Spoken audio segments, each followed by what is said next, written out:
All right, friends, let's solve some problems using unit rate. So question number 1 says to write the ratio as a unit rate, $60 for 12 months.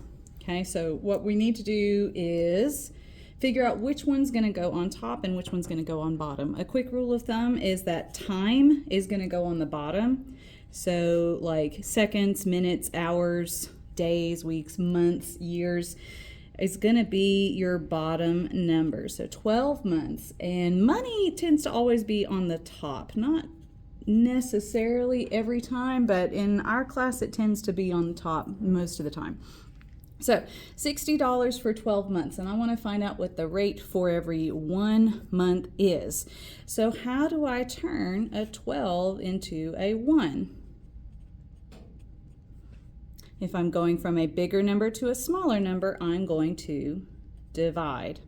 If I divide the bottom number by 12, I also have to divide the top number by 12. And so that'll tell you how many dollars per month, and then you will choose the correct option from the options that are given there, A through E.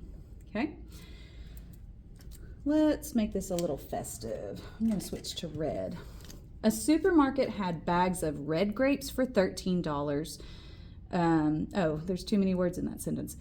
So basically there's bags of red grapes that are $13 for 5 bags. And then you can also get green grapes for $5.08 for 2 bags. And then it asks which type of grape is most expensive. So we've got to find the unit rate for the red grapes and the green grapes. So we're going to do our red grapes over here, and that's money on top for 5 bags.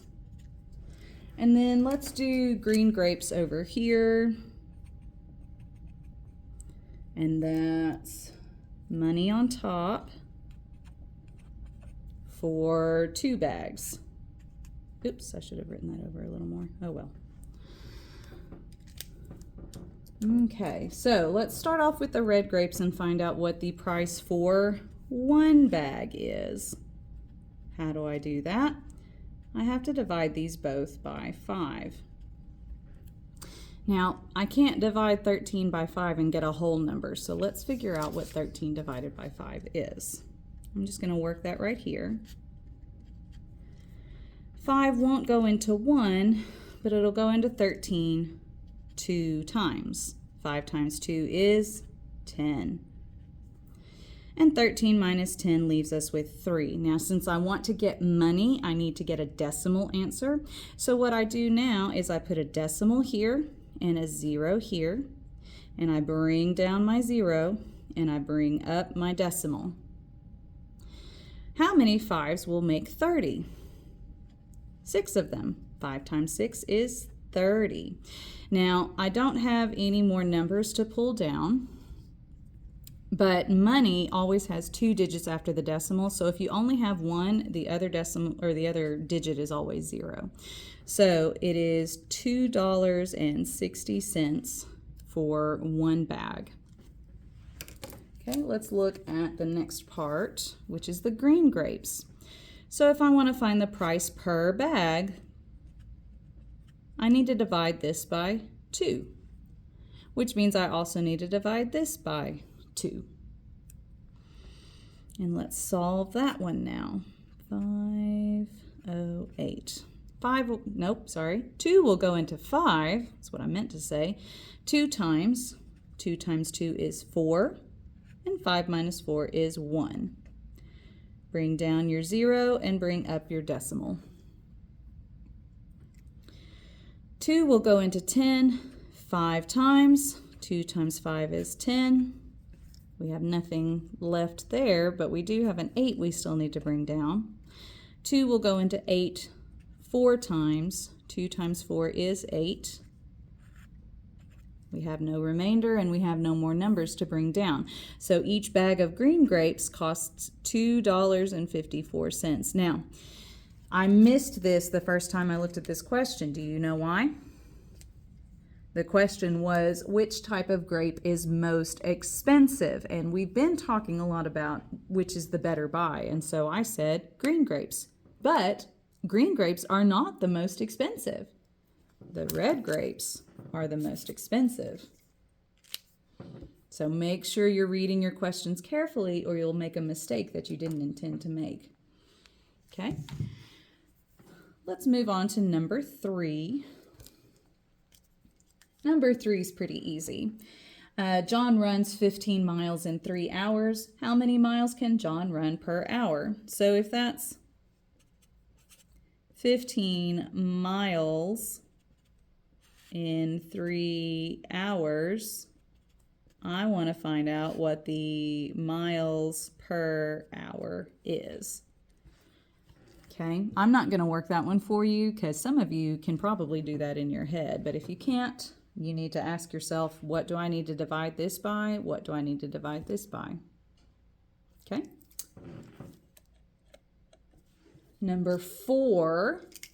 We're going to be doing a couple of things for number 4. So let's go ahead and jump into that. 4 pairs of shoes cost $80. Remember, money goes on top.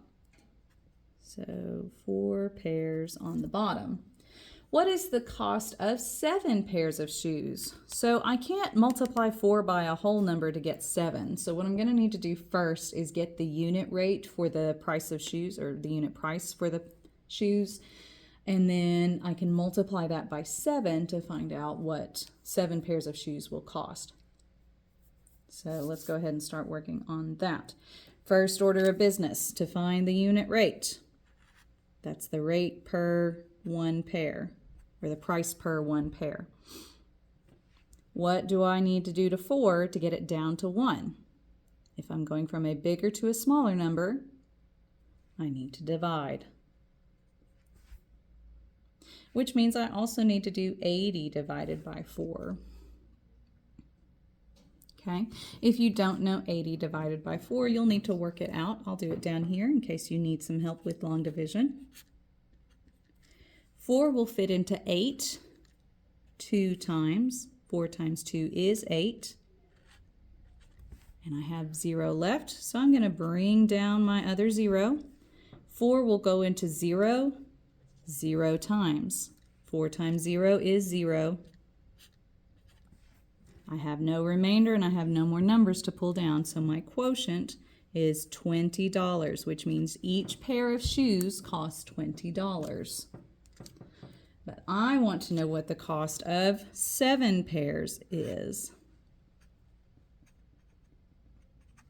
So use what we did on the other problems to figure out the unit price for 7 pairs of shoes. You know what it costs for 1 pair. How would you increase that for 7 pairs? Okay. Number 5 is also an easy one.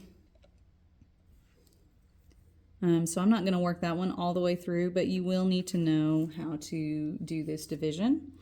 It says that 2 mangoes cost $3 at the store. So for $3, we can get 2 mangoes. That's ES, excuse me. So what is the cost per mango? What is the cost for 1 mango? What do I need to divide this by to get it down to 1? And so what am I going to divide this by to get my price? Go ahead and work that one out. And let me get another piece of paper for the next couple of problems.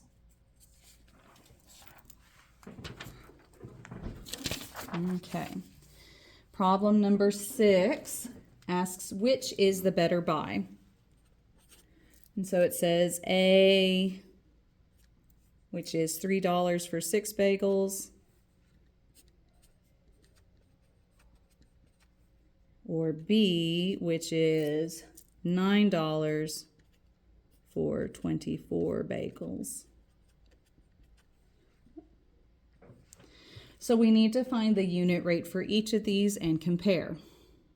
Okay, so I'm just going to set this up over here.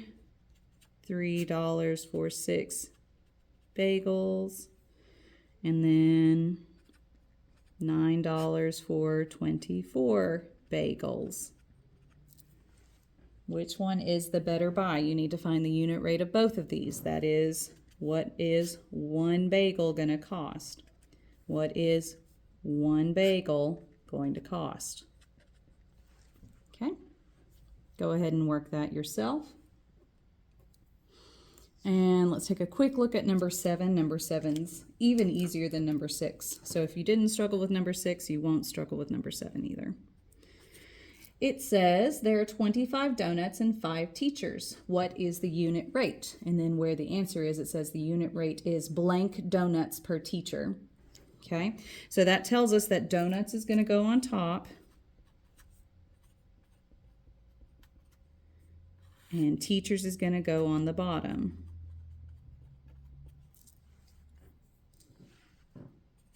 Okay.